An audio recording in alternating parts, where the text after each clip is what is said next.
9:10 de la noche.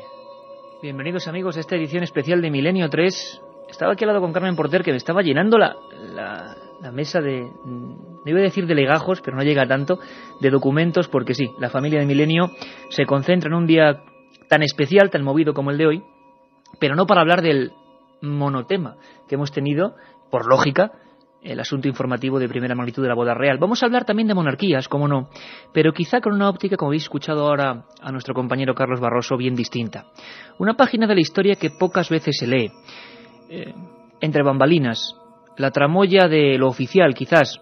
Vamos a hablar de personajes, de reyes, de monarcas que sintieron una fascinación muy especial por el ocultismo, por la alquimia, por la búsqueda de propiedades sobrenaturales en algunos objetos, una afición desmedida por libros o prohibidos o casi malditos.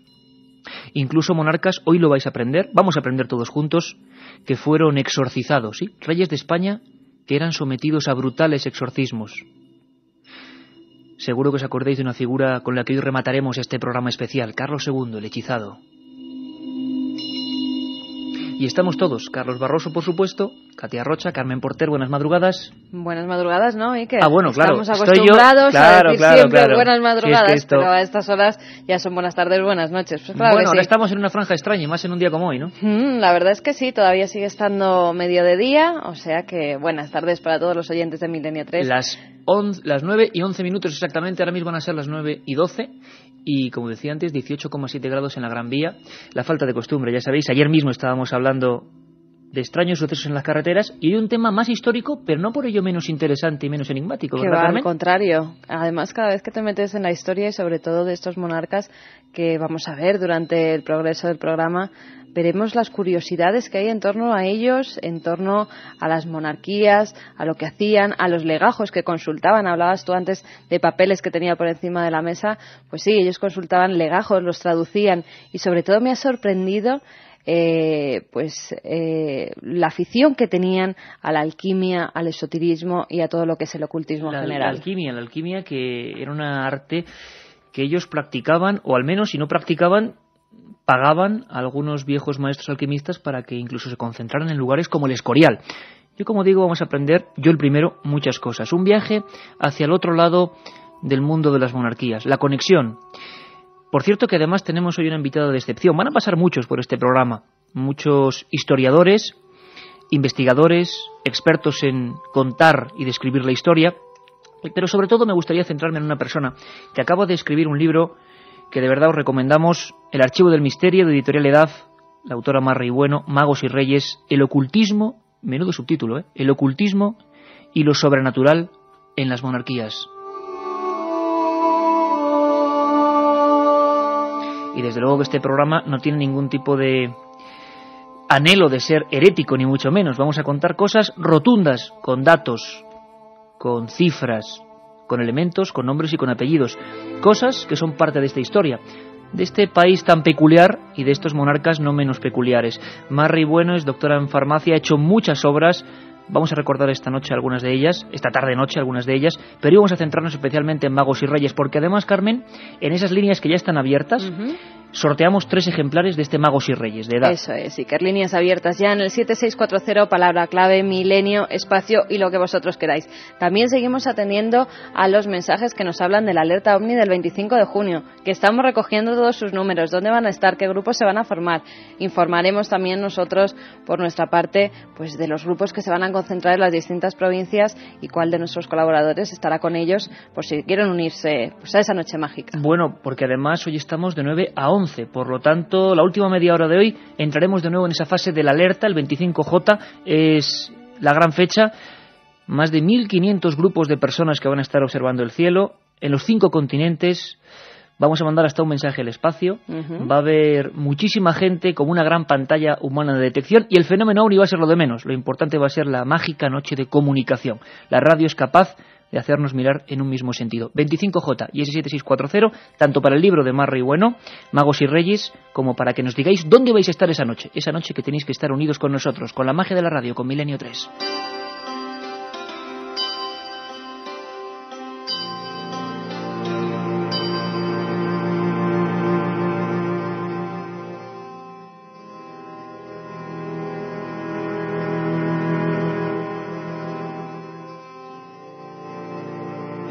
nuestra realidad. Milenio 3, en la cadena SER.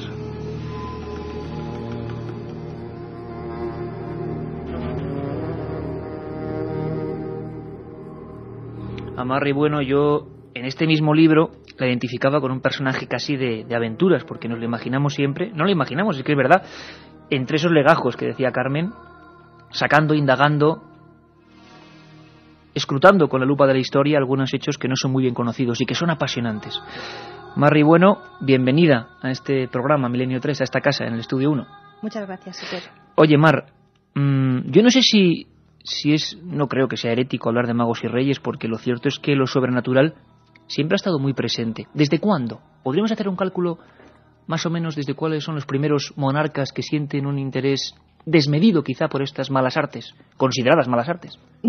Tenemos que decir que no es herético desde el punto de vista de que todo lo que se dice en este libro está demostrado documentalmente. O sea, no hay nada de invención ni nada de imaginación por mi parte. Es todo demostrado documentalmente. Podríamos remontarnos a los orígenes de la historia. Siempre digo lo mismo, la magia acompaña al hombre desde los orígenes mismos de la historia. En el caso concreto, si nos ceñimos a nuestro país, si nos ceñimos a la península ibérica, porque en aquel momento no era España tal y como hoy en día la conocemos, yo decidí empezar el libro con Alfonso X el Sabio. Quizás porque tiene una importancia básica. Él es el que promueve toda una serie de traducciones en la Escuela de Traductores de Toledo, que no crea él, pero que la desarrolla en la profundidad con la que la conocemos. Un lugar emblemático, ¿no, Mar? Esa escuela. Sí, una escuela en la que se va a traducir todo el saber, toda la ciencia que nos traen los árabes, ¿no? España es el reducto de la ciencia árabe, donde llega toda la ciencia. Debemos pensar que no viene solamente del pueblo árabe, sino que es una transmisión desde el más lejano oriente. Entonces tenemos que pensar la evolución que sufre toda esa transmisión desde China, India, Persia, avanzando por toda la costa norte de África y llegando hasta España. Y por cierto, estas músicas que nos pone José Antonio Hernández, que hoy está auténticamente regio en la nave del misterio, vamos a viajar hasta la escuela, o a lo que quedó de ella, de Traductores de Toledo, con Luis Bausa, también profesor de la Universidad de Castilla-La Mancha, y vamos a conocer esos puntos de los que nos habla Marry. Marc, comentabas Alfonso X, en tu libro hay una parte casi sobrecogedora para quien no conozca esas escenas de la historia. Yo lo he pasado un poco mal leyendo esa parte. Fue un hombre que se enfrentó a una cosa que hoy nos parece una barbaridad, pero que ocurría en España: asesinatos rituales y muchas veces de niños. Sí, es todo el tema de los asesinatos rituales que los cristianos atribuían a los judíos. No hay casos. De hecho, Alfonso X legisla. Es uno de los primeros grandes legisladores de nuestra historia, y hace una legislación relativa a los judíos, ¿no?, que teóricamente asesinaban niños. ¿Se creía eso, que eran los judíos? Se creía, sí, claro, lógicamente, ¿no?, por parte de los cristianos, ¿no?, pues como una intención de rememorar todo lo que había ocurrido en la pasión de Cristo. No sé hasta qué punto pueden ser certificados esos asesinatos rituales, pero la cuestión es que se legisló, y si se legisló fue por algo.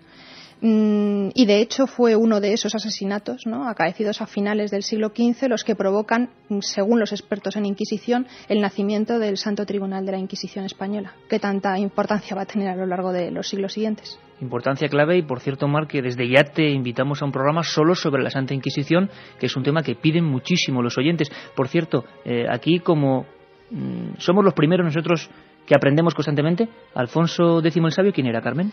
Alfonso X el Sabio nació en 1221, fue rey de Castilla y de León, era hijo de Fernando III y de Beatriz de Suabia. Era un apasionado de la astrología, de la adivinación, de la magia y de cualquier aspecto del saber en general. Su nombre figura al frente de un elevado número de libros que componen una extensa colección dedicada a las ciencias ocultas, a la alquimia, a la astronomía, a la astrología y sobre todo a la magia. Muchos de estos estaban escritos en lenguas inaccesibles para la época, y de no ser porque se encargó de buscar eruditos en diversos idiomas capaces de traducir estos textos en latín, pues si no fuera gracias a él no hubieran llegado hasta nuestra época. Pues nos imaginamos un poco a esos hombres. ¿Se pagaban grandes cantidades, Mar? ¿O había una especie de negocio de traductores, de expertos en el esoterismo que se dedicaban a pasar a nuestras lenguas esos libros antiguos? Debemos decir primero una cosa: el esoterismo, tal y como lo entendemos hoy en día, no tiene nada que ver con las ciencias que se practicaban en aquel momento. ¿Qué diferencia puede haber? El esoterismo, ¿no? Las ciencias como la magia, la alquimia, la astrología, son ciencias consideradas esotéricas a partir del triunfo de la razón. O sea, que antes eran partes más del saber. Eran unas partes más del saber, exactamente. La alquimia, de hecho, durante la Edad Media se estuvo planeando introducir en los estudios universitarios del momento, con lo cual son una forma de interrelacionar al hombre con el cosmos, ¿no? Lo que aparece en muchas representaciones posteriormente en la Edad Moderna, el macrocosmos y el microcosmos. El microcosmos el hombre, el macrocosmos el universo que le rodea, las influencias. Todas estas ciencias vienen a estudiar esa interrelación. No tiene nada que ver con el esoterismo, con los echadores de cartas, con las cartas astrales que se puedan ver hoy en día.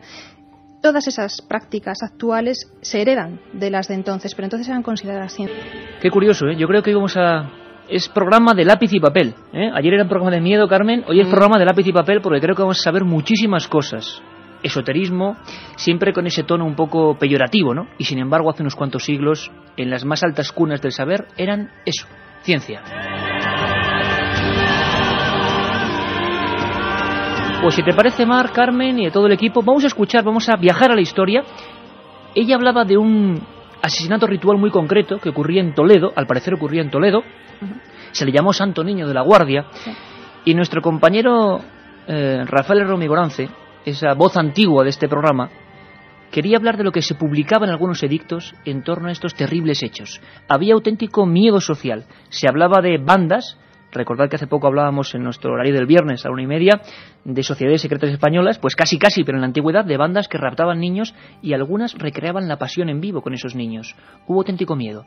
Escuchad a nuestro compañero Rafael Herrero y poneos un poco sobre todo en situación. En aquellos finales del siglo XV, momento de convulsión máxima, y hacia 1489 se hacían cosas como esta. Oyemos decir que en algunos lugares los judíos ficieron en el día del Viernes Santo remembranza de la pasión de nuestro Señor Jesucristo en manera de escarnio, furtando los niños e poniéndolos en la cruz, o faciendo imágenes de cera e crucificándolas cuando los niños no pueden haber. Mandamos que si en algún lugar de nuestro señorío tal cosa se afecha, que todos aquellos que practicasen aquel fecho sean presos y recabados ante el rey, quien debe los matar muy habilitadamente cuantos quieran que sean.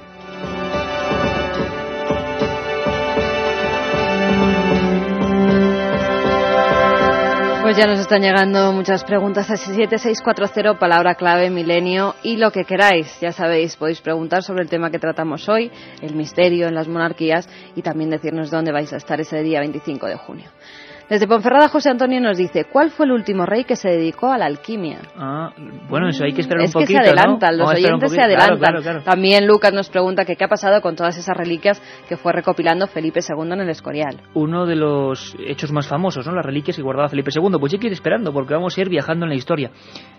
Marrey, autora de Magos y Reyes, como de otros muchos libros, por ejemplo, Alquimia, uno de tus libros, que además es esencial para comprender esa ciencia que desde luego tantos desvelos provocó en la antigüedad. Pero con estos niños, con este caso del niño de la Guardia, al final parece que pudo ser una ficción. ¿Realmente los judíos crucificaban niños o era una excusa para expulsar a los judíos? ¿Qué llegó a pasar en aquellos momentos en Toledo? Aún se guarda una pintura, parece ser, en la entrada de la Catedral de Toledo, sí, donde se cuenta ese martirio del niño Cristobalito, ¿no? El niño de la Guardia. Sí, pero en realidad nunca se encontró el cadáver del niño. ¿Jamás se encontró? Jamás se encontró el cadáver y no se tenía constancia real, ¿no? No había ningún documento que lo acreditase. Ni ninguna prueba documental, ni ninguna prueba física, con lo cual todo parece ser que tiene más bien algo que ver con una trama política, podríamos decir, como otras tantas que se van a observar a lo largo de la historia y que utilizan este tipo de... Bueno, pues utilizan el esoterismo. Es una palabra que no me gusta demasiado utilizar porque se utiliza siempre peyorativamente. Utilizan todo este tipo de prácticas que lindan con la heterodoxia o entran de lleno en ella. Y se utilizan, pues eso, para intentar encausar a las personas, librarse de ellas. El caso de las brujas que veremos posteriormente es evidente. Y bueno, pues sirvió como base fundamental para crear el Tribunal de la Inquisición. Una de las muchas razones, ¿no? Y una de las razones que se esgrimió para expulsar a los judíos de España. ¿Fue un hecho clave este asunto nunca bien revelado, enigmático del niño de la Guardia, para en el año 1492 empezar a ocurrir muchísimas cosas y acabar intentando expulsar a los judíos de España? Así lo acreditan los expertos en la materia. Le hemos preguntado a otro auténtico científico de la historia, como es Mar Rey. En este caso es Luis Rodríguez Bausa, profesor de la Universidad de Castilla-La Mancha. Nos intenta meter en materia de esa historia que, si vemos en el libro de Mar los grabados, nos quedaremos absolutamente asombrados. Son varios hombres, claro, dibujados y caracterizados con unas facciones pues realmente terroríficas, y abriendo prácticamente en canal a ese niño, brazos en cruz, en las afueras de Toledo. Escuchamos a Luis Rodríguez Bausa. Yo creo que en esta historia, como en tantas otras, corre un poco a caballo de las dos cosas, de la historia propiamente dicha y de la fantasía o de la leyenda, fundamentalmente porque el original de ese proceso no se conoce, porque está perdido. Todo este proceso y posterior canonización del niño de la Guardia surgió casi de una forma legendaria, pero a raíz de un proceso de la Inquisición que nadie vio. Existe una especie de copia manuscrita de algo que se escribió en el año 1887, pero el proceso del que vamos a hablar en los minutos siguientes tuvo lugar a finales del siglo XV y comienzos del XVI, con lo cual pasaron ya demasiadas centurias como para dar veracidad y marchamo de autenticidad a aquel proceso. Mar, ¿por qué se hacía esa especie de recreación? ¿Era simplemente un escarnio, como leían aquellos edictos en la voz de Rafael Herrero, o había un auténtico componente ritual? ¿Se utilizaban esos corazones, si es que se extraían de verdad, si se ocurre de verdad, para algún motivo posterior? ¿Había una ciencia brujeril en aquella gente o no? Teóricamente, no, las brujas, los hechiceros, los magos, toda esta gente no utilizaba, además aparece descrito en todas las recetas, utilizaba sangre de niños, corazón de niños. Una de las acusaciones que se hace a las brujas es esa, que cogen niños pequeños y los asesinan en los aquelarres. O sea, ¿por qué niños pequeños?, se preguntará la gente. Porque son niños inocentes, es el asesinato de inocentes, ¿no? Es lo que siempre se busca. Quizás haya que rememorar y buscarlo dentro de la simbología cristiana, pues en la caza de inocentes, en la persecución de inocentes, matanza de inocentes de Herodes. Si nos remontamos, los expertos en la materia lo remontan a otro tipo de ideas, ¿no?, que van mucho más atrás de la tradición judeocristiana, ¿no? Esa es la vinculación fundamental. Lo cierto es que haya proceso o no haya dudas de que fuera una maniobra política de gran envergadura para acusar de magia ritual a estos grupos judaicos. Los culpables fueron quemados, y vaya que sí fueron quemados. Escuchamos a Luis Rodríguez Bausa. Pues al entrar en una iglesia, pues para cumplir con la misa dominical, el libro donde llevaba oculto la hostia consagrada empezó a iluminarse, eso le delató, es prendido y después de llevarlo ante la Inquisición y bajo la tortura confiesa. Y cuando confiesa da los nombres y apellidos de 8 compañeros más.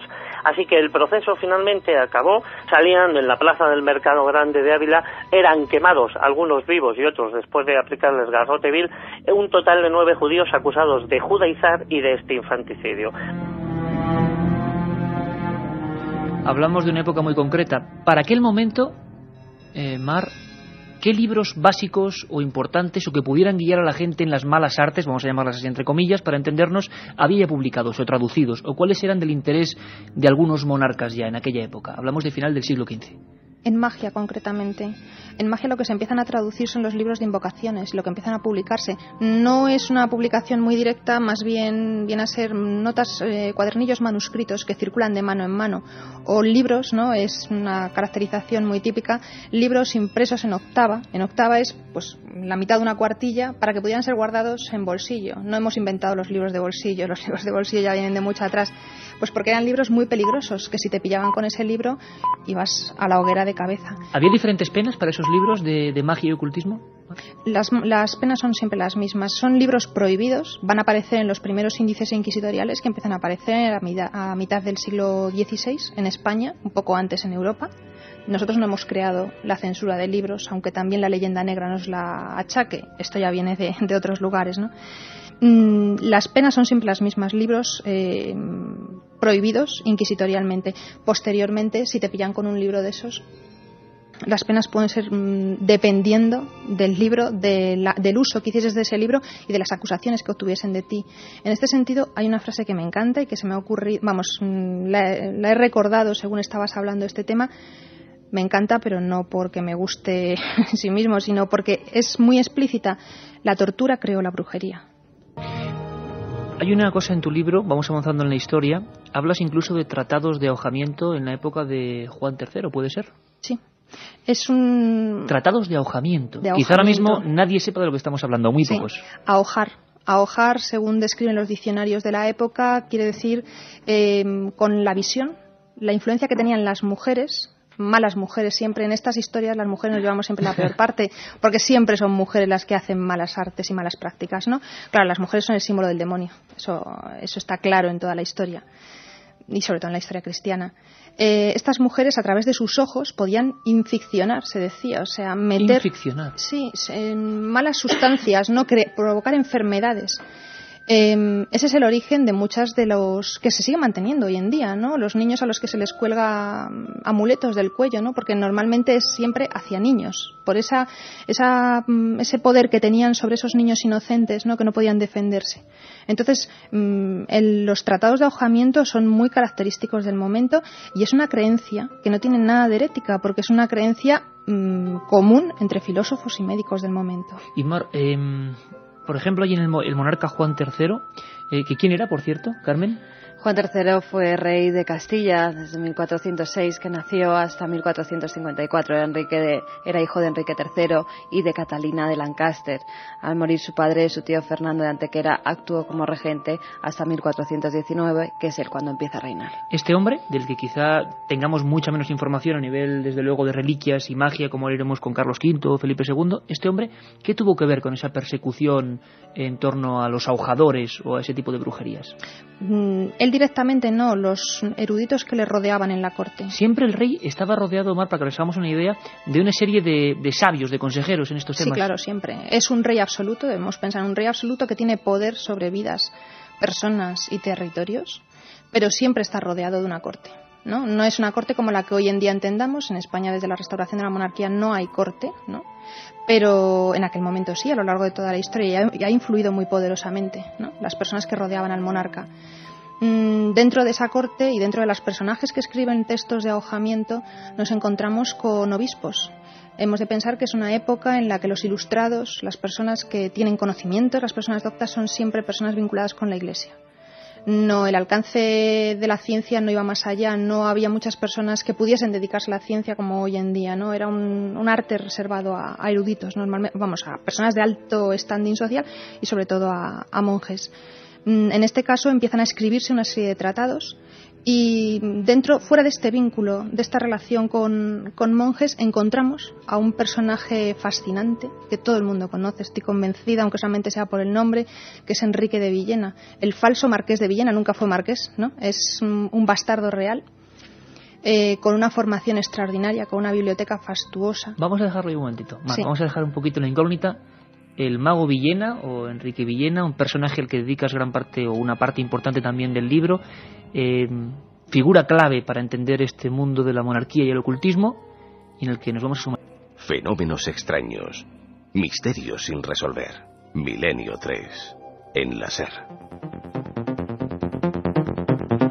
Katia Rocha, ¿tú sabes quién es Enrique de Villena o no? Pues sí que lo sé. Lo que pasa es que es impresionante porque en el colegio estas cosas nos enseñan, preparando antes la información de Alfonso X el Sabio, claro. Yo recuerdo que me enseñaron que tenía una biblioteca estupenda y que creó la Escuela de Traductores de Toledo, y gracias a Carmen Porter y al libro Magos y Reyes que hoy sorteamos de la editorial de la Edad, dentro de la colección del Misterio, pues mandando un mensaje al 7640, los oyentes se lo pueden llevar y enterarse como me estoy enterando yo. Bueno, vamos a ver, más rey, bueno, Magos y Reyes.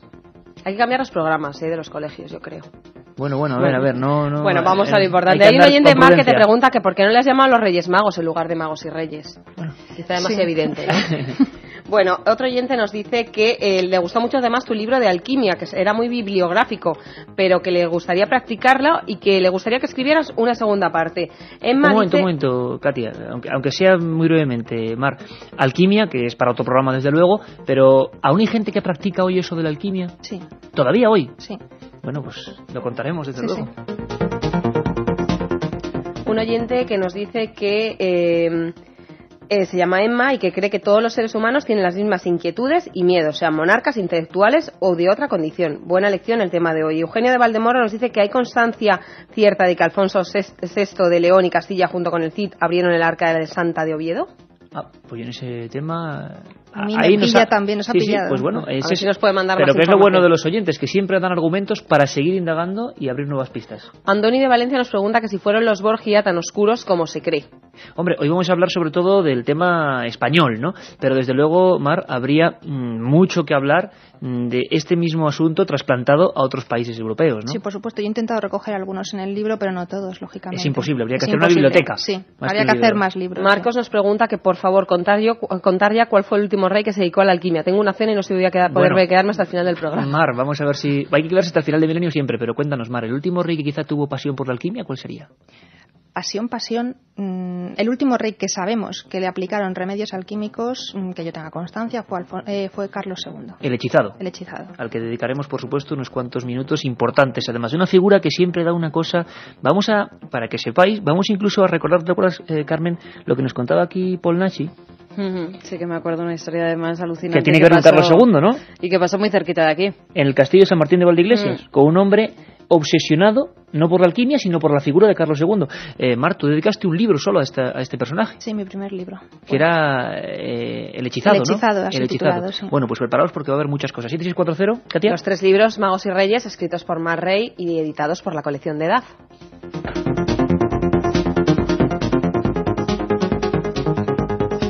Pues antes de viajar al mundo de Carlos V o de Felipe II, hacer un repaso, desde luego, como decía Katia, bastante distinto del que se da en el colegio, vamos a quedarnos en ese personaje que comentaba nuestra hoy invitada, el mago Villena.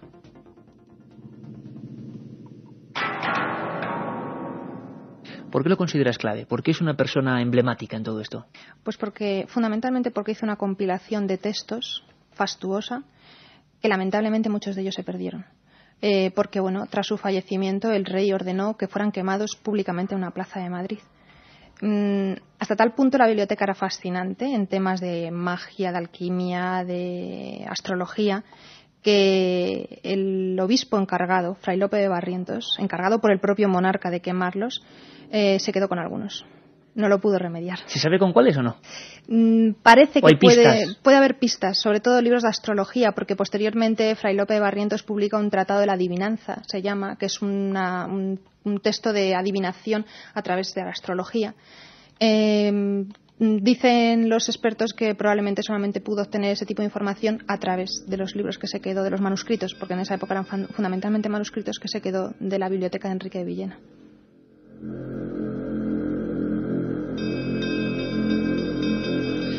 Qué maravilla, Carmen, esas bibliotecas, te imaginas, ¿no?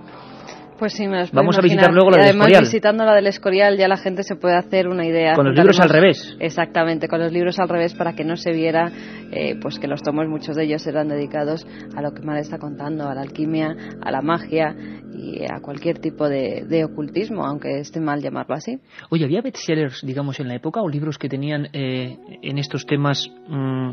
digámoslo así, un mayor número de lectores, quizá no en ejemplares, por supuesto, obras únicas, pero que motivaban una mayor pasión por parte de los que podían consultarlos, libros más célebres que otros? Sí, mira, precisamente ayer lo estábamos comentando, estábamos dando un curso de los orígenes, la introducción a los orígenes de la química en el CSIC, y comentábamos precisamente este tema.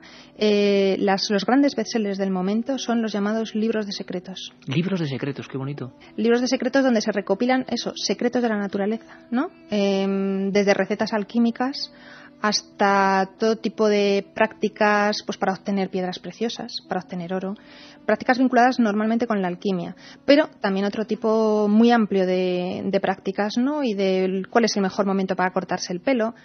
Estas cosas que nos cuentan nuestras abuelas, ¿no? Y que tú dices... Tienen una tradición y un origen, ¿no? Claro que tiene una tradición y un origen.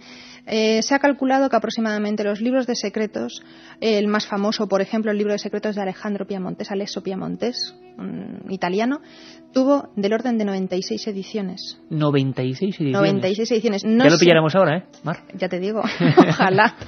No sé cuántas personas pueden presumir de 96 ediciones. Pocas. Muy pocas personas. Sí, esas son las ediciones.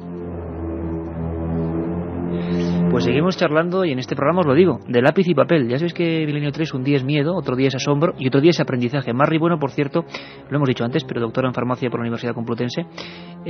Muchos libros, comentaba antes ella El hechizado, su primer libro, Los amantes del arte sagrado, que tenía que ver con la alquimia. Sí. Un libro también muy recomendable. Plantas mágicas, esas plantas que curan y matan, otro tema apasionante. O alquimia. Magos y Reyes va deslizándose por la historia, como dice ella, haría falta una biblioteca, de algunos de los monarcas, tanto que hemos hablado hoy y en estos días de monarquía, y vamos a ver la otra cara.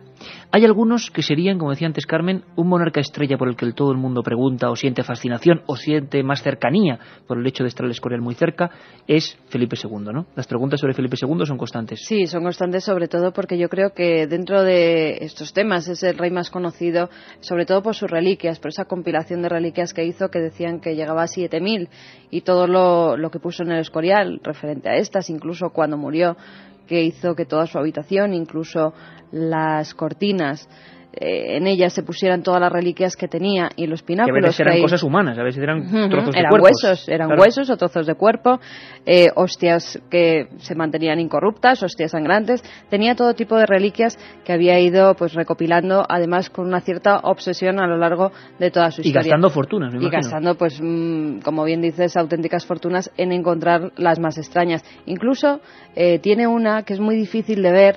Junto a su cama tenía una réplica de la sábana santa en pequeñita.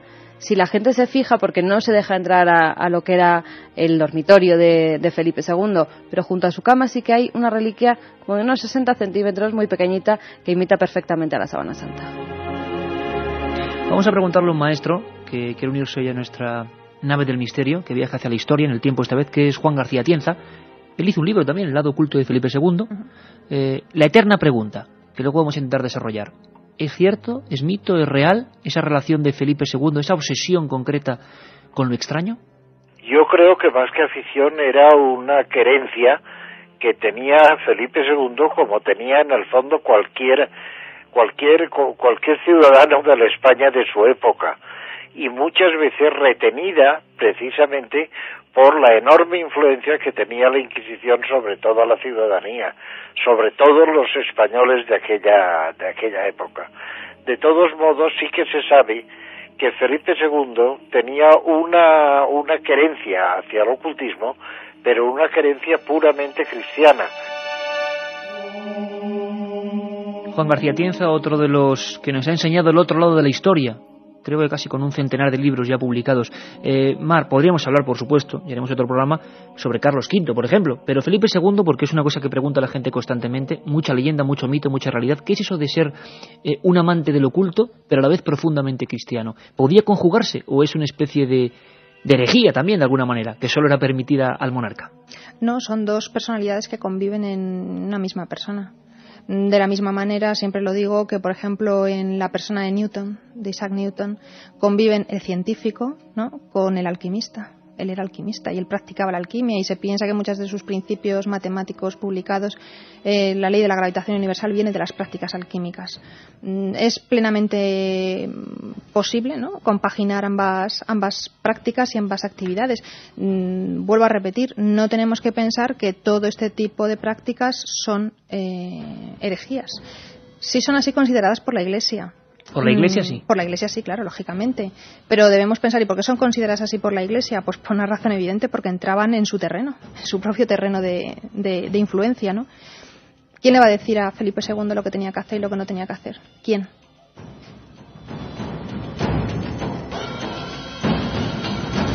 Un hombre también, como nos comentaba antes Mar, rodeado evidentemente de algunos consejeros. Nuestro compañero y amigo Jesús Callejo nos habla de uno de ellos que debe tener también una influencia absoluta sobre el monarca. Le escuchamos. Y él se encargó de recoger todos aquellos libros de magia, de ciencias ocultas, que previamente le había dado la orden Felipe II. Bueno, pues en la biblioteca del Escorial, que realmente son dos bibliotecas, en una de ellas se verá que aquellos libros, y esa es una teoría bastante sugestiva, y que puede ser verdad, aquellos libros molestos para la opinión pública, molestos sobre todo para la Inquisición, que no querían que fueran conocidos, no se ponían por el lomo, sino que se ponían por la parte contraria del libro, de tal manera que si tú vas a la biblioteca del Escorial verás que hay muchos libros donde no puedes ver el título de la obra, sino que solo ves pues lo que sería, digo, el canto de la obra solo serían las páginas, sin poder descifrar nunca ni qué autor ni qué obra es. Bueno, pues eso es lo que dice la leyenda negra, que son las obras prohibidas, aquellas obras que no quiso Arias Montano que se destruyeran. Arias Montano, lo ha dicho Jesús Callejo, otro de esos consejeros, bibliotecarios, y que en ese lugar, ese reducto tan extraño que un día tenemos que visitar todos y hacer un programa desde allí, del Escorial, genera una especie de mundo dedicado a la magia, mucho más, o a lo extraño, mucho más de lo que creemos, mucho más de lo que enseñan las visitas oficiales, quizás. Sí, pero más importancia, por ejemplo, en la que tuvo Arias Montano, la tuvo Juan de Herrera. Juan de Herrera, arquitecto real. El arquitecto. ¿Por qué, Mar? Hay mucha gente que nos pregunta, ¿verdad, Carmen? Y me lo comentabas antes, que hay muchas dudas en torno a la geometría sagrada, quizás, o geometría oculta. Incluso también nos preguntan si es verdad que el Escorial se construyó con reglas de alquimia y cábala, nos lo dice Alicia.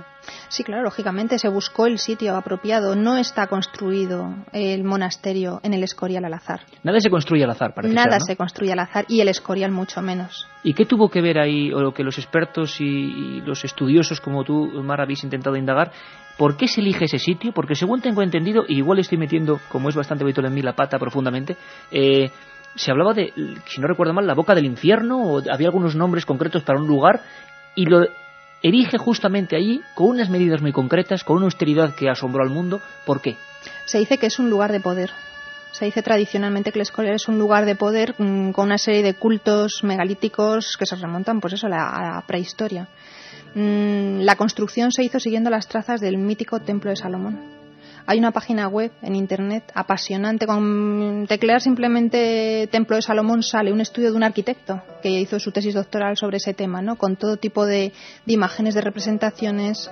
Espectacular. Era una recreación, ellos querían... Sí. Se quería recrear quería hacer eso. Sí, el templo del Templo de Salomón. Y lo rellenó, digamos, de alguna manera de objetos de poder también. Un lugar de poder, digamos, envuelto de objetos de poder. No solo libros, sino ese tema que tú una vez nos ponías los pelos de punta, de algunas reliquias, algunas espantosas. Sí, se decía, lo comenté, me acuerdo, teóricamente el cuerpo de uno de los inocentes de la persecución de Herodes. Se decía que estaba allí el cuerpo de un niño. Un cuerpo de un niño, sí, momificado. Se decía que estaba allí. Hasta ese punto llegaba Felipe II. Sí, hemos de pensar que Felipe II es el príncipe, el rey de la Contrarreforma, ¿no? En ese momento surge la Reforma protestante, él abandera la Contrarreforma, él es el rey católico por excelencia, y claro, debemos pensar que el protestantismo rehuía de todo tipo de reliquias, no quiere saber nada de reliquias cristianas.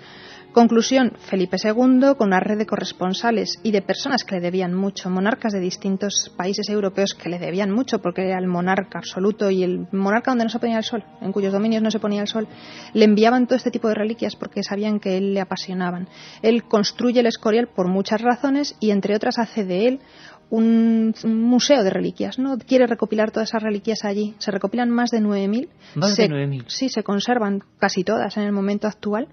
Y de hecho, cuando hubo las exposiciones del centenario de Felipe II, pudieron verse en exposición algunas. ¿Cuáles nos llamarían más la atención al profano que llega allí y observa eso? Quizás una de esas, que imagino que no se mostraría, la que tú comentabas. No se mostraba esa. Hay algunas que son tan macabras que no llegan a... No, las reliquias que se suelen mostrar son las más famosas, ¿no? Son todas las que él recoge en honor al santo patrón del Escorial, que es San Lorenzo. Ya sabes que también el Escorial no solamente reproduce el Templo de Salomón, sino que si tú lo ves desde el aire es una parrilla, reproduce una parrilla que es donde murió San Lorenzo. Es el mayor lugar donde se recopilan el mayor número de reliquias vinculadas con este santo. También hay algunas relacionadas con Cristo, con la Virgen María. Las que se expusieron eran casi todas de santos y santas, pues huesos, trozos de cabello, trozos de tela, de los vestidos que tenían. Son las que se expusieron y las que se podrían ver. Juan García Tienza todavía nos da otro dato interesantísimo, y sé que el asunto del Escorial, precisamente en un día como hoy y tan cerca de Madrid, en el estudio 1 que estamos, aunque sea para toda España y para todo el mundo a través de Internet, causa cierta sensación. ¿Quién no ha paseado por el Escorial y se ha embelesado con esa rectitud, con esa austeridad? Pero hay mucho más, es como otro lado oculto. Como decía Mar, como si ese monarca Felipe II también tuviera dos caras muy bien diferenciadas. Juan García Tienza nos habla de cómo había reuniones de alquimistas en algunas dependencias concretas. Le escuchamos. Y la prueba es que mientras estuvo haciéndose los 23 años que duraron de construcción las obras del monasterio del Escorial, dedicó precisamente una de las torres principales a la llamada, que la llamó precisamente la Torre de la Botica, porque era la torre donde se reunían los alquimistas aficionados, la mayor parte de ellos, o alguno de ellos hizo alguna obra de relativa importancia, pero el hecho es que se reunían allí para cambiar impresiones e incluso para hacer algunos experimentos cuyos aparatos mandó a hacer el mismo Felipe II. Un viaje en busca del misterio. Milenio 3, en la SER. Aquí estamos todos y el maestro José Antonio Hernández en la nave del misterio, que hoy, como decimos, va al pasado, no a otro espacio, ni si a otro tiempo. Nos pone estas músicas que realmente, a mí por lo menos, aquí en el estudio uno con la penumbra, aunque sea raro hacer Milenio tan pronto, pero no sé, me estoy imaginando todo lo que nos cuenta Mar y todo lo que nos cuenta Juan García Tienza, y me estoy imaginando a ese rey, el hombre más poderoso del planeta Tierra, cuando se acostaba y veía aquellas figuras, o como nos decía ahora nuestra compañera invitada, pues por ejemplo incluso frascos o recipientes con figuras momificadas de niños. Digamos así, la resulta de aquella noche macabra de los inocentes.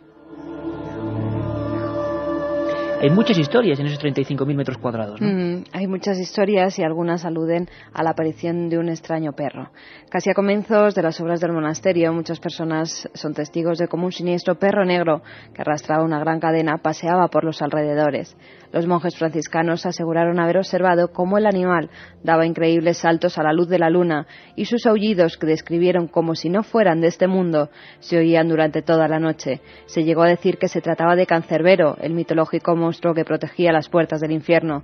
El padre Villacastín y 3 monjes más dieron con el perro en uno de los subterráneos. Se encontraba atado y su dueño era un personaje de la corte que lo creía perdido hace tiempo.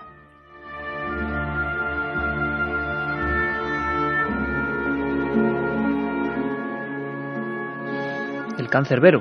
Por supuesto, en estos lugares también la leyenda. Vamos a seguir en la siguiente hora, por supuesto. Y vamos a hablar de alerta OVNI, dime. ¿Leyenda o verdad? Porque Felipe II, tras ser informado de que se había capturado ese perro, ordenó que lo colgaran de una de las ventanas del convento. Pero lo más curioso es que justo cuando se acabaron las obras del Escorial, otro perro negro, o tal vez el mismo perro negro, se volvió a aparecer. Como siempre, a caballo entre la historia, la ciencia, la leyenda, en todo esto se junta. Y cuando volvamos, después del informativo, no os perdéis algunas cosas que nos quedan. Hablábamos de Carlos II el hechizado, ¿verdad? E incluso vamos a hablar no de perros, pero sí de figuras medio mitológicas, medio reales, como el unicornio, que también, ¿verdad, Mar? Motivó 1001 ensueños en esta gente, en algunos monarcas incluso, y unas persecuciones incluso, en busca del unicornio. Era utilizado como medicamento. Como medicamento. Sí, uno de los famosos alexifármacos, un medicamento contra el veneno. Contra las ponzoñas, ¿no? Exactamente. Bueno, pues vamos a también ponernos un poco todos de aventureros, y si nos acompañáis en este viaje vamos a ir detrás del mítico unicornio. Casi nada. Katia, que ya estás por aquí. Pues sí, hay un montón de mensajes de oyentes preguntando sobre este tema. Raúl de Castellón nos dice que al lado de su pueblo hay un cementerio de brujas, dicen que está maldito y que allí actualmente algunas noches se practica alquimia. Habéis hablado de Carlos II, pero no habéis aludido a una figura tanto o más enigmática, el infante Don Carlos, hijo de Felipe II. Jerónimo de Almería nos dice que por supuesto que se practica alquimia hoy en día. Ellos practican alquimia vegetal, espagiria y nos apasiona, pero es duro tener información. Alquimia vegetal, ¿esto qué es? ¿Algún tipo de variante de la alquimia? La alquimia, para que nos entendamos, tenía algunas bases, digamos, importantes de objetos a los que llegar. Al menos los que no sabemos mucho nos han hablado del elixir, ¿no? De la eterna juventud y la piedra filosofal. Sí. Pero había otras alquimias diferentes. Sí, bueno, lo que se busca en la alquimia tradicionalmente es la transmutación de los metales. Se parte de metales viles, como se les llamaba, y se intenta obtener el oro y la plata. Pero hay una vertiente que es la espagiria, lo que llaman la alquimia vegetal. Espagiria porque se elabora aguas destiladas a partir de vegetales que teóricamente tenían propiedades próximas a las de la quinta esencia y que tenían una importancia básica en la medicina de los siglos XVI y XVII. En uno de tus libros, Mar, he llegado a leer incluso que se aplicaban ungüentos o se fundía oro para ser ingerido, para purificar las sangres. Hasta ese punto llegaba la sí. pasión de esta gente. Es el famoso oro potable. Oro potable. El oro potable es uno de los medicamentos más famosos, pero de la historia, ¿eh? O sea, los estudios se remontan a China y llegan hasta el momento actual. Hoy en día se sigue haciendo oro potable. ¿Se sigue haciendo oro potable? Sí, hay gente que sigue utilizando diciendo que utiliza el oro potable para curar incluso cáncer, una cosa bárbara que...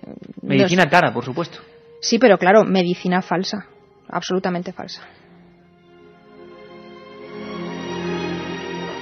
Alicia, adelantándose a un tema del que vamos a hablar, nos pregunta que si el Escorial se construyó con reglas de alquimia y cábala. Sí, eso lo he comentado antes, Carmen, alquimia y cábala y construcciones muy precisas en un lugar perfectamente destinado para ello. Un poco ya más en la actualidad, Miguel de Zaragoza nos pregunta que si hoy en día se toman decisiones sobre asuntos de Estado practicando, pues esto, el esoterismo.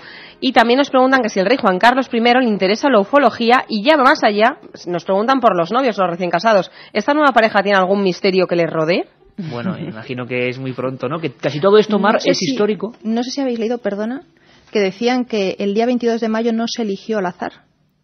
Caramba. Según las cartas astrales, yo lo he leído, no tengo ni idea porque de esto no sé nada.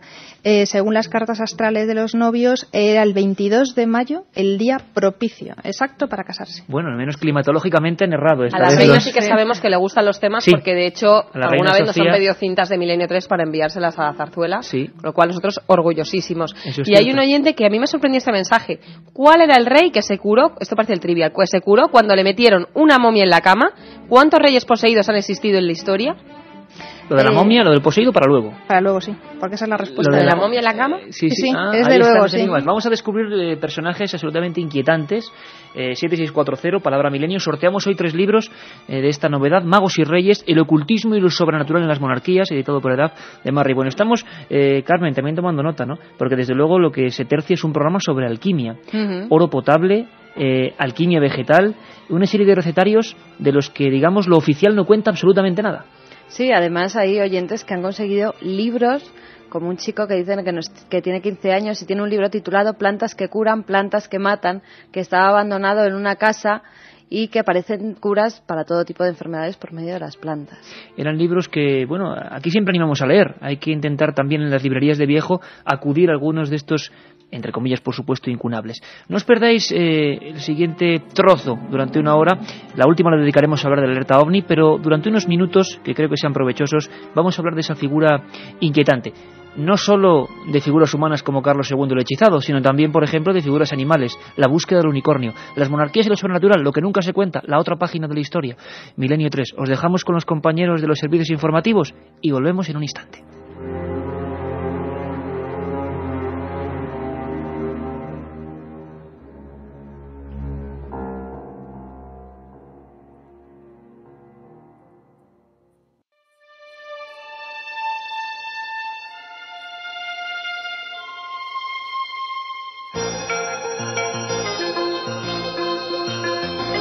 Milenio 3, en la cadena SER, con Iker Jiménez.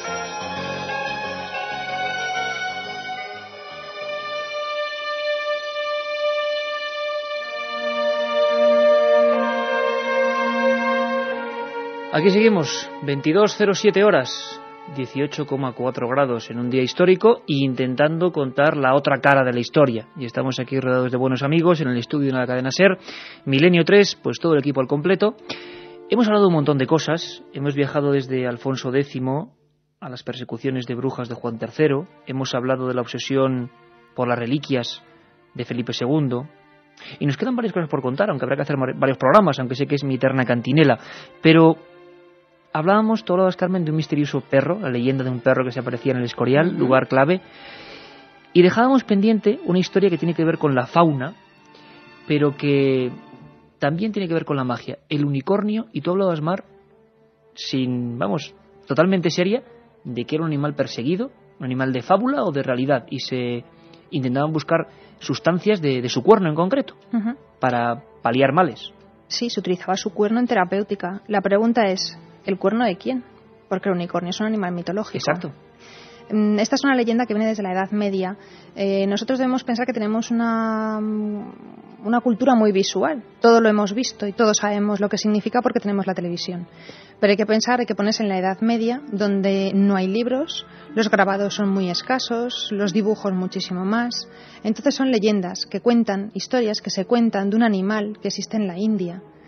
Claro, imagínate quién había podido ir a la India, en la Europa del momento también. Un animal que tiene el cuerpo de un caballo y que tiene un gran cuerno en la frente. Lo que se estaba describiendo era el rinoceronte.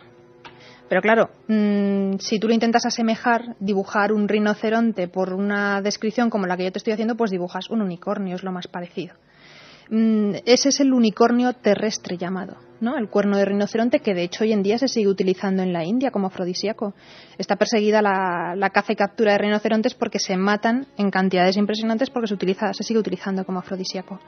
En el siglo XVI surge la teoría de que, bueno, no solamente hay unicornios terrestres, sino que también hay unicornios marinos, porque los pescadores irlandeses descubren un animal, un cetáceo marino, también con un gran cuerno.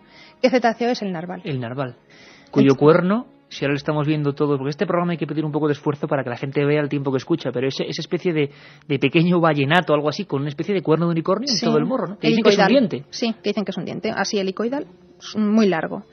Se utilizaban, es un medicamento que se utiliza pulverizado, bueno, pues diciendo que se utiliza, como te he dicho antes, como alexifármaco contra venenos. También lo que se hacía es que con el cuerno se tallaba y se hacían copas, y se decía que el vino que se ponía en esa copa y que se ingería estaba libre de todo antídoto, o sea, de todo veneno. Yo creo que seguían utilizando a las personas que probaban, los grandes y los poderosos, que eran los que tenían acceso a este tipo de reliquias, pues seguían teniendo su catador al lado, ¿no? Y si el catador caía fulminado por la bebida, daba igual que lo bebieran en el vaso del unicornio, que no nos atrevían a probarlo, ¿no? En el testamento de Felipe II se conservan varios unicornios y que se van manteniendo a lo largo de la familia, porque yo he consultado el testamento de Carlos II y se siguen manteniendo los cuernos de unicornio. O sea que Felipe II, Felipe III, Felipe IV, Carlos II creían en la existencia real y terrena del famoso unicornio. Sí, pero no solamente ellos, todo el mundo. Todo el mundo. Todo el mundo tenía creencia en ese tipo de animales y en ese tipo de medicamentos. El unicornio es una prueba más, es el ejemplo más característico de lo que yo llamo la botica mágica, pero hay otros muchos ejemplos, por ejemplo el de las piedras bezoares. Piedras bezoares. Piedras bezoares, esa es una leyenda preciosa, que decía que son las lágrimas de unas cabras especiales que existían en la zona de Afganistán, de Pakistán. Claro, lugares totalmente inaccesibles, claro, donde nadie podía ir. Claro, ese es el misterio y esa es la gracia, ¿no? Traer medicamentos de zonas muy lejanas para cobrarlos a precios insultantes. Se decía que estas cabras, cuando eran picadas por animales ponzoñosos, por víboras, por serpientes, corrían a un arroyo cercano. Yo siempre digo, las imágenes que yo veo de Afganistán o de Pakistán, pues tampoco es que yo vea mucho arroyo cercano, pero bueno, la leyenda decía que el arroyo estaba cerca. Corrían, se sumergían todo el cuerpo, excepto la cabeza, y lloraban lágrimas de dolor. Y esas lágrimas, esto sí que es un suceso paranormal, en contacto con el agua, solidificaban. Cosa curiosísima, porque lo normal es que se diluyesen. Solidificaban y daban lugar a las piedras bezoares. ¿Qué son las piedras bezoares en realidad? Pues son cálculos que se forman en el estómago de los rumiantes. Se conocían las piedras bezoares orientales, que son estas que vienen de Afganistán, y cuando los españoles llegaron a América se vio que las vicuñas y las llamas también tenían piedras bezoares en sus estómagos. Y entonces se habla de las piedras bezoares occidentales. ¿Qué se hacía? Pues unas piedras así pequeñitas se engarzaban y se colgaban cerca del corazón, porque decían que eran medicamentos cordiales que quitaban la melancolía, es decir, son los antidepresivos del pasado.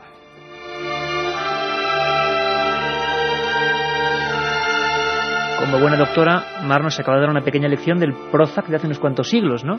Realmente nos damos cuenta de que nada es tan nuevo como pensamos, ¿no? Nada. Sino que viene de mucho más atrás. Siguiendo esta especie de planeo rápido, desde luego, de cada monarca, nos decís algunos, cada monarca tiene, por supuesto, su propio programa, evidentemente, pero en un día como hoy queríamos, bueno, pues saber un poco de todos ellos, ¿no? O de los más significativos.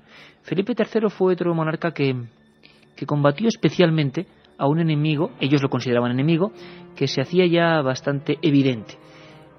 Las brujas. Brujas quizás como esta. Te conjuro por el poder y la fuerza de las víboras de que este aceite fue hecho, para que vengas sin tardanza y sobre este hilado sigas envuelto hasta que mi Libea lo compre. Y de tal manera quede enredada en él, que cuanto más lo mire, más te abras y lastimes el corazón con el amor de Calisto, con un amor tan recio y tan sin remedio, que pierda cualquier pudor y venga a contármelo todo, a pedirme ayuda y premie mis trabajos y mis recados. Si no lo haces, me tendrás por enemiga mortal. Abriré tus cárceles eternamente oscuras y te heriré los ojos con un rayo de luz.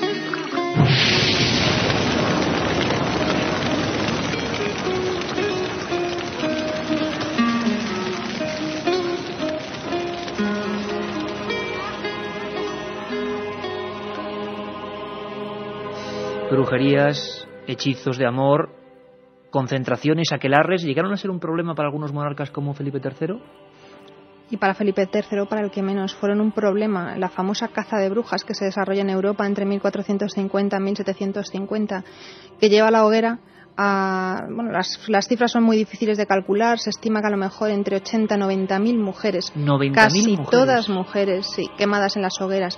Y no solamente en España. España fue el país, y España e Italia fueron los países que menos brujas quemaron. Sin embargo, la leyenda o la fama nos ha puesto al revés, ¿no? La fama, sí, la fama de la leyenda negra, sí. Pero en el caso de las brujas, no. Quien quemó brujas fueron los alemanes. Los alemanes y los franceses quemaron una cantidad espantosa de brujas. ¿En España qué puntos concretos podríamos saber en esta época de estos monarcas que se quemaron más brujas? ¿O hay procesos concretos bien conocidos? El proceso más conocido, el proceso por excelencia de brujería español es el de las brujas de Zugarramurdi, en el País Vasco. Es el proceso típico y es el que yo describo en el libro, coincidiendo con el reinado de Felipe III, porque se promulgan una serie de leyes extraordinarias que frenan de raíz la difusión de la brujería. Evidentemente hubo brujas, como se las quería denominar en su momento, pues que realizaban todo tipo de prácticas. Esta que hemos visto representada con anterioridad es la más característica, la magia amorosa, ¿no? Todo tipo de conjuros y de hechizos amorosos, pero también pues magia maléfica, diabólica, encaminada pues a producir todo tipo de enfermedades. ¿Qué es lo que se hace en el reinado de Felipe III? Pues se ve que el proceso de Zugarramurdi, que se le escapa de las manos a los inquisidores y que lleva a la hoguera a más personas de las que se quisieron, creo que fueron en total unas 80, 100 personas, se vio que en el fondo de la historia lo único que tenía era las envidias del pueblo. Se empezó a acusar por envidias a las gentes. Seguro que tus oyentes tienen en mente un caso característico y que ha trascendido a la historia, y que es el caso de las brujas de Salem, ¿no? No solamente por la fama que obtuvieron, sino por las películas que se han hecho con posterioridad. Quemas de brujas y casi siempre, como dices, menos que ver la auténtica magia que pudieran o no hacer, sino las acusaciones falsas de otras personas. Exactamente.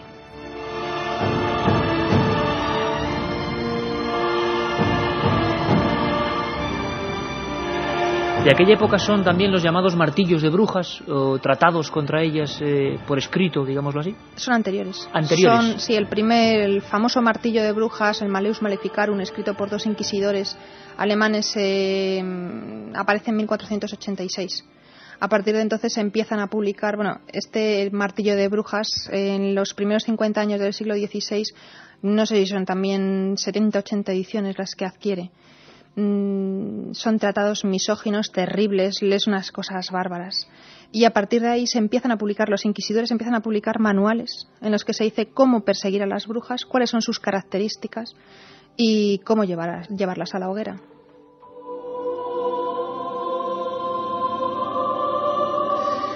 Las quemas de brujas. De luego no era una bruja, sino otro personaje quizá en el lado opuesto de la realidad, la que sedujo de alguna manera a otro monarca. Otro monarca que vamos avanzando conforme pasa esta cronología de lo extraño. La mujer estaba en un convento en la provincia de Soria.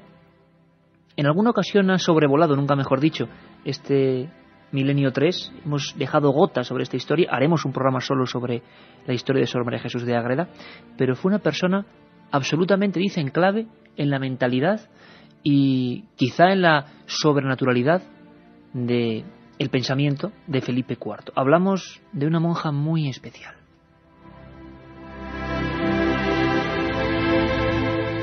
Sor María Jesús de Ágreda nació el 2 de abril de 1602, se llamaba María Coronel Arana y desde muy joven quiso abrazar la condición religiosa. Con tan solo 25 años fue elegida abadesa. Esta mujer sobre todo destacó por sus muertes místicas. En ellas permanecía durante horas inmóvil e insensible, incluso llegó a levitar, tal y como relataron varias religiosas que se encontraban en ese momento junto a ella. También, según aseguran los cronistas de la época, tenía el don de la bilocación. Bilocación. Es decir, podía estar en el mismo momento en dos lugares completamente distintos. Así, por ejemplo, fue vista por los indios humanas de la Baja California, pero a la vez estaba en el convento atendiendo sus quehaceres. Existe una crónica escrita por Fray Alonso Benavides que cuenta que la vio predicando a los indios con un vestido azul, por lo que comenzó a conocérsela como la Dama Azul. Además, gracias a su intercesión se produjeron más de 70 milagros, algunos de los cuales se encuentran recogidos en su libro Mística Ciudad de Dios.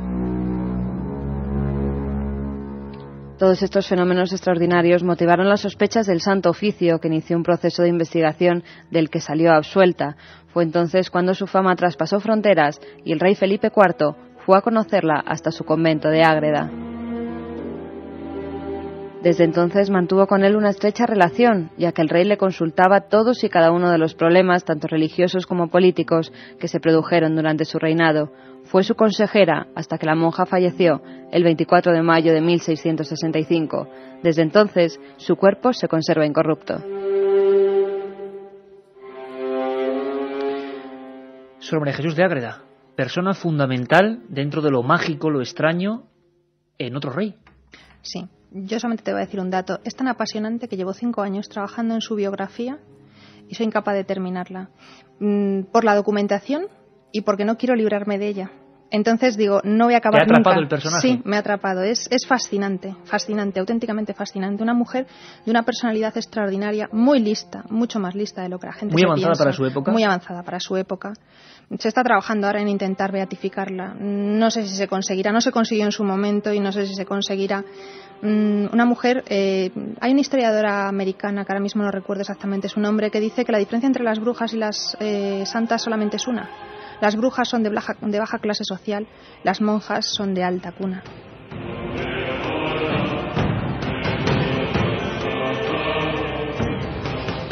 Por supuesto, y ya sabes, Mar, que esto es para otra historia, y Javier Sierra también tendrá mucho de contarnos, y nuestros amigos, porque nosotros hemos viajado también a ese convento. ¿Y cómo podía describir, aunque sea para con nuestros amigos hoy, y que preguntarán a través del 7640, cómo es posible, se ha resuelto el misterio, Mar, de cómo esa monja en un convento de clausura describía tierras de América, y a su vez en América, antes de la llegada de los conquistadores, se decía que había aparecido una dama azul que les había cristianizado y enseñado la cruz? ¿Ese misterio increíble se ha resuelto de alguna manera? No se ha resuelto. No se ha resuelto. De hecho, esa es la cuestión por la cual no se la beatifica, ¿no? Podría ser doctora de la Iglesia como Santa Teresa de Jesús. ¿Y no esto crees tú que le perjudica entonces? Sí, por supuesto que le perjudica, porque la bilocación es uno de los milagros que la Iglesia explica de una manera más complicada. Entonces, sobre la bilocación se procura pasar de puntillas, porque es muy difícil de explicar.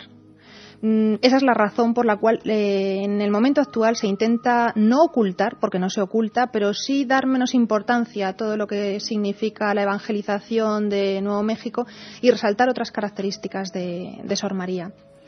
No dejó la documentación escrita, que permanece suya, no nos dice la realidad del tema.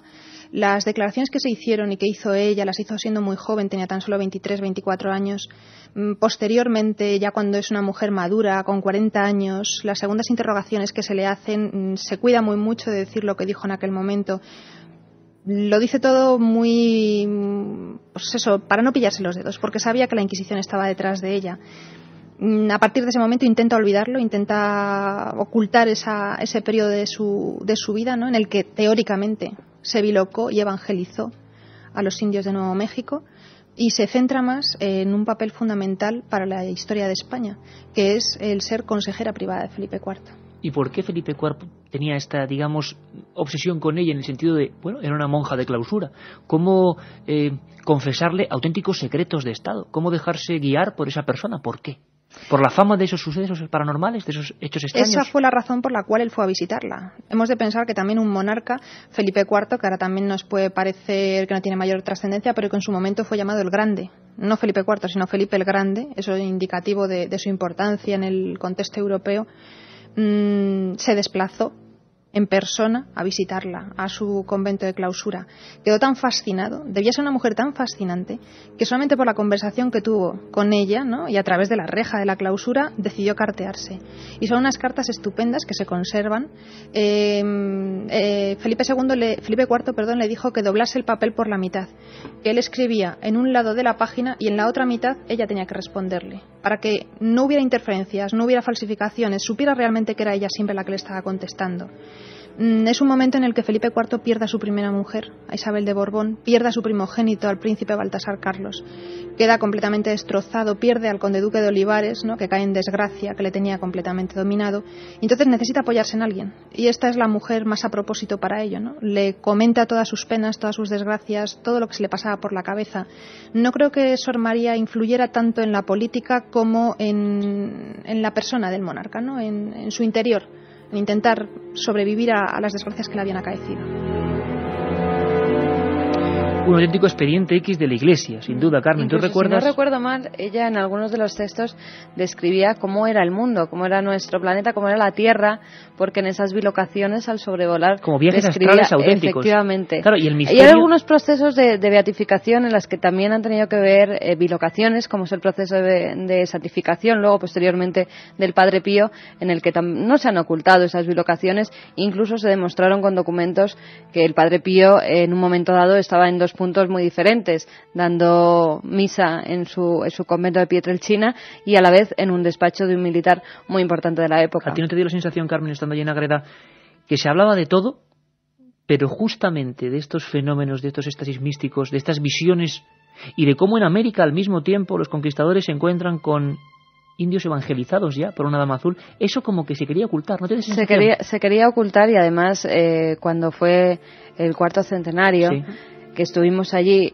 yo recuerdo que había todo tipo, pues, de sus libros, de Ciudad Mística de Dios, un montón de cosas relacionadas con María Jesús de Ágreda, pero en torno a las bilocaciones no había nada, o sea, no había ninguna muestra que revelara que ella había tenido, pues, esas muertes místicas. 7640, Palabra Milenio, sorteamos el libro, 3 ejemplares, Magos y Reyes, de Marri Bueno, editado por EDAF. Como veis, cada historia, cada monarca tiene su particular misterio. Escuchadme atentamente, no vamos a tener mucho tiempo, pero sí lo dejaremos para otra ocasión, porque sin duda merecerá mucho la pena, porque tenemos que hablaros también del 25J, pero vamos a hablar de un personaje, aunque sean unos trazos, de un personaje enigmático, de un personaje quebradizo, de un personaje que, claro, se ganó el apodo que se ganó. Escuchad a Carlos Barros.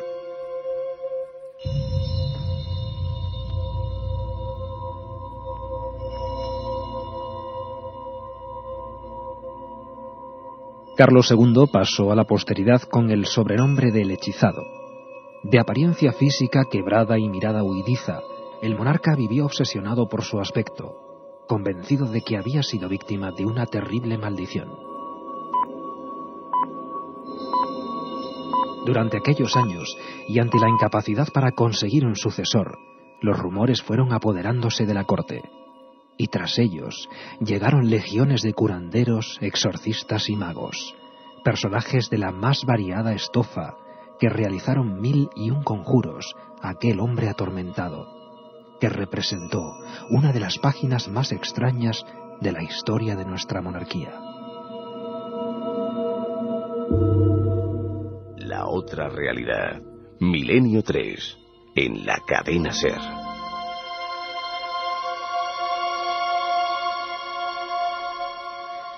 Carlos II, al que le dedicaste un libro, del que hablas en este Magos y Reyes. Si hablamos de reyes y misterio, desde luego creo que el número 1 casi del escalafón, ¿no? Sí, en el caso español yo creo que sí. Aunque solamente sea por el sobrenombre con el que ha pasado la historia, ¿no? El hechizado. ¿De dónde le viene ese sobrenombre? Pues ese sobrenombre le viene de los últimos 15 años aproximadamente de su vida, en los que se casa por 2 veces, no consigue descendencia, y entonces se dice que la única razón por la cual el monarca no tenía descendencia era porque fuera víctima de un hechizo. No se explicaba que el rey pudiera ser estéril, que la reina lo pudiera ser, no se explica de ninguna manera. De hecho, como caso curioso, su segunda esposa, bueno, la primera esposa muere en unas circunstancias un tanto extrañas. Hay gente que dice que se la envenenó para quitársela del medio después de 10 años sin dar descendencia.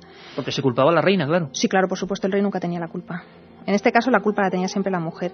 Y se busca a su segunda esposa, curiosamente, una familia muy prolífica. Tanto que sus hermanas, las hermanas de la futura reina, de Mariana de Neoburgo, una tenía 23 hijos y la otra tenía 24. Entonces decía, bueno, aquí ya no puede fallar. O sea, ya nos traemos una mujer prolífica. Tampoco, no hubo manera. El problema, bueno, se ha intentado hacer estudios médicos desde el momento actual. Es muy complicado porque, claro, lo que nos quedan, las reseñas que nos quedan del pasado, pues no tienen nada que ver con la medicina tal y como hoy en día se interpreta. Entonces, bueno, es complicado hacer una extrapolación de ese momento al momento actual. Como te decía, los médicos actuales intentan justificarlo con que Carlos II lo que tenía era un síndrome de Klinefelter, una alteración genética que le impedía, o sea, que le provocaba, entre otras muchas cosas, esterilidad. También se dice que bueno, que el problema era pues los matrimonios endogámicos que se habían ido produciendo. La consanguinidad de la que él provenía, ¿no? Sí. Su aspecto, para quien, bueno, todo el mundo conoce, imagino, y ahora está viendo el cuadro típico de Carlos II el hechizado, pero el aspecto llamaba la atención, ¿no? Sí, no es habitual que los pintores de cámara hagan retratos tan fidedignos como el que hizo Claudio Coello. Hizo un retrato que, vamos, su aspecto, la cara, al menos, te demuestra que no tiene nada que ver. No es que fuera una persona demente, ni una persona, bueno, pues con un síndrome de Down, porque no lo era, pero sí que se denotan, ¿no?, las características propias de la dinastía a la que pertenece, de la rama de los Habsburgo, sobre todo el prognatismo, la mandíbula tan sobresaliente, hasta tal punto que le impedía cerrar la boca. ¿Le impedía cerrar la boca? Sí, no podía cerrar la boca. Eso, añadido a la imposibilidad de dejar descendencia, generó una obsesión que se tradujo incluso, y lo escucháis bien, en auténticos exorcismos de los que hay documentación, de los que hay textos, exorcismos a un rey en el que a veces el rey y la reina tenían que participar. Estremecedor, exorcismos que eran leídos de esta manera. El rey ha consentido con gran facilidad que se autorice al fraile para conjurar la brujería, pero se quiere persuadir también a la reina. La ceremonia será horrible. Sus majestades habrán de ponerse en cueros y el dominico revestido de ropas sacerdotales. Les pronunciará los exorcismos de un modo infame, tras lo cual, presente el exorcista, se comprobará si el ligamen ha desaparecido o no. ¿Desapareció el ligamen mágico o hechizo, Mar, o no? Si es que lo había, claro. A lo mejor no todos tus oyentes saben lo que es el ligamen. El ligamen o ligadura, el hechizo de ligadura que suponía incapacitar al hombre, así descrito en los textos, para el acto sexual, así se decía. Teóricamente, este es el hechizo que se le practica con su primera mujer, con la reina María Luisa de Orleans, sobrina de Luis XIV. Afortunadamente para la corona, en ese momento, a los pocos meses, muere María Luisa de Orleans. Entonces dice, bueno, pues ya está, no tenemos que hacer nada más, vamos a buscar a esta princesa prolífica alemana y vamos a traerla. Las cuestiones se empiezan a reproducir, las habladurías se empiezan a reproducir a los 3-4 años de matrimonio con esta nueva reina, cuando se ve que no hay forma humana de que dé un heredero a la corona. Y entonces se vuelve a hablar de exorcismos. Y se mandan exorcistas de Europa incluso, ¿no? El más famoso quizás, Fray Mauro Tenda, que era un capuchino italiano, que también practica todo tipo de rituales. Dice que no está hechizado, o sea, que sobre él no existe un hechizo. Debemos que entender que para contrarrestar un hechizo había que hacer un contrahechizo. Y eso solamente lo podía hacer un hechicero. Es una guerra de magos. Sí, exactamente.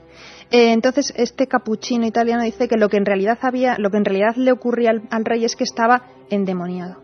Entonces, claro, poseído por el demonio. No que él estuviera, no como un poseído, como podamos imaginarnos, pues con el exorcista en la película de La niña del exorcista, no, sino que le incapacitaba para la procreación, para tener hijos, y le provocaba todo tipo de enfermedades. De ahí que se diga que lo que hay que practicar sobre el monarca es un exorcismo, y ahí es donde entra él, porque el exorcismo solamente lo podía practicar un sacerdote, un exorcista.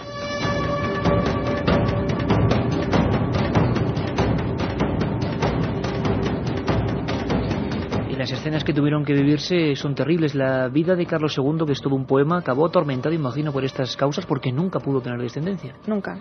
Y además se establecieron bandos de poder en el palacio sobre los posibles monarcas que sucederían al rey.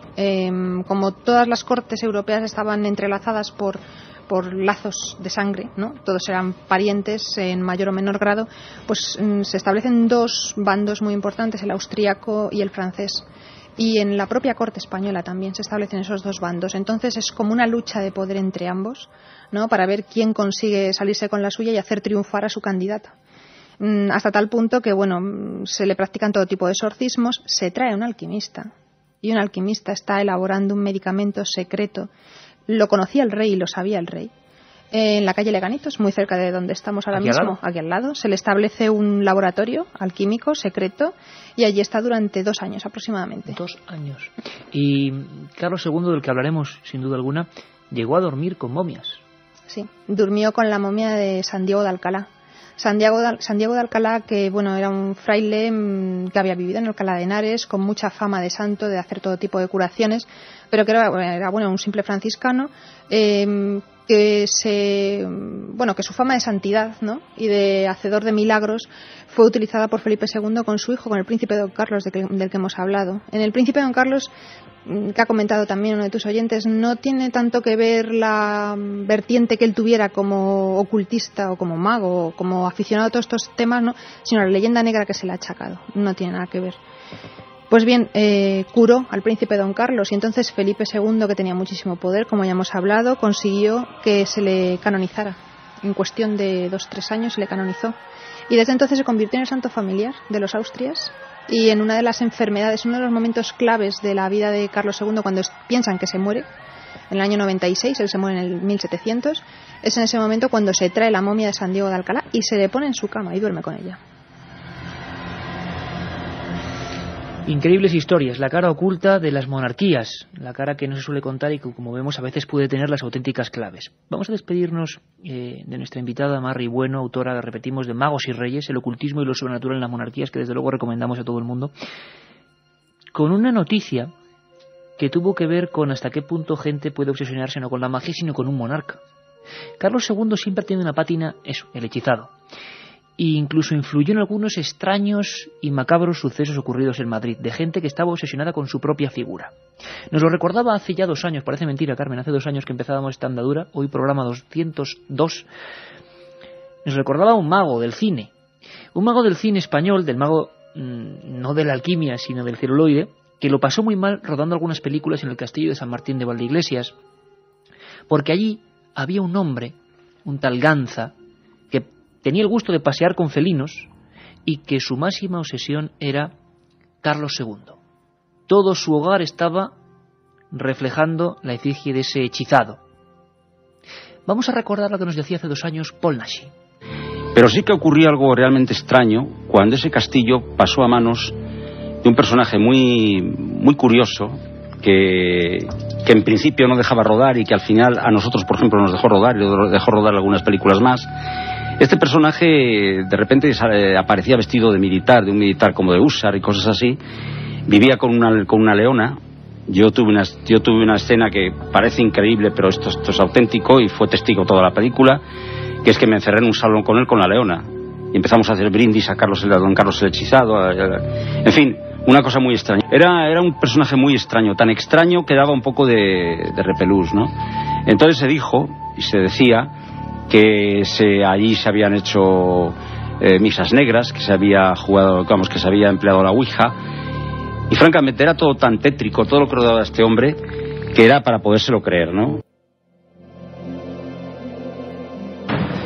Paul Naschy, hablándonos de un hombre que quería casi entrar en contacto con la efigie y que se creía prácticamente reencarnado ni más ni menos que de Carlos II el hechizado, y convirtió su castillo en una especie de panteón recordatorio, ¿no? Pero hubo sucesos extraños en los que entraremos en profundidad, pero que acabaron con un extraño suicidio también delante de ese cuadro, ¿no? Efectivamente, Iker. Juan Fernández Ganza era un millonario que era el propietario del castillo medieval de San Martín de Valdeiglesias y fue hallado muerto el 22 de octubre de 1985 en su cama con un orificio de bala en la cabeza y un revólver en la mano. Este hombre, que era conocido como el señor del castillo entre los vecinos del pueblo, era sobre todo llamado por su pasión por el ocultismo, el alcohol y los leones, con el que, como decía Paul Naschy, llegó a vivir incluso en ese edificio. Los vecinos aseguraron que en el edificio se celebraban todo tipo de orgías y rituales, sesiones en las que se invocaban los espíritus y que siempre se celebraban en la sala de armas. Incluso en algunas de esas sesiones llegó a invocar al espíritu de Carlos II como personaje clave en toda su vida, ¿no? Efectivamente. Se dice también que utilizaba la ouija para mantener todo ese tipo de contacto con los espíritus y que él creía que en alguna de las ocasiones sí que había mantenido contacto con Carlos II. Acostumbraba a pasear por las calles de San Martín sobre uno de sus caballos, perfectamente uniformado, con botas de montar, con gorra y con fusta.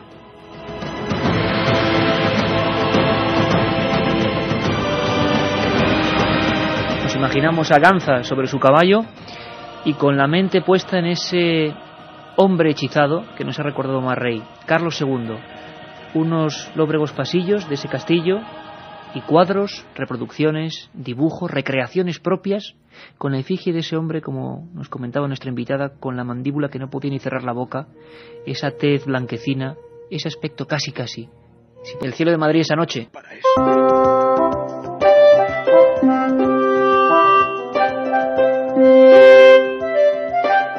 25 de junio. Alerta 2004.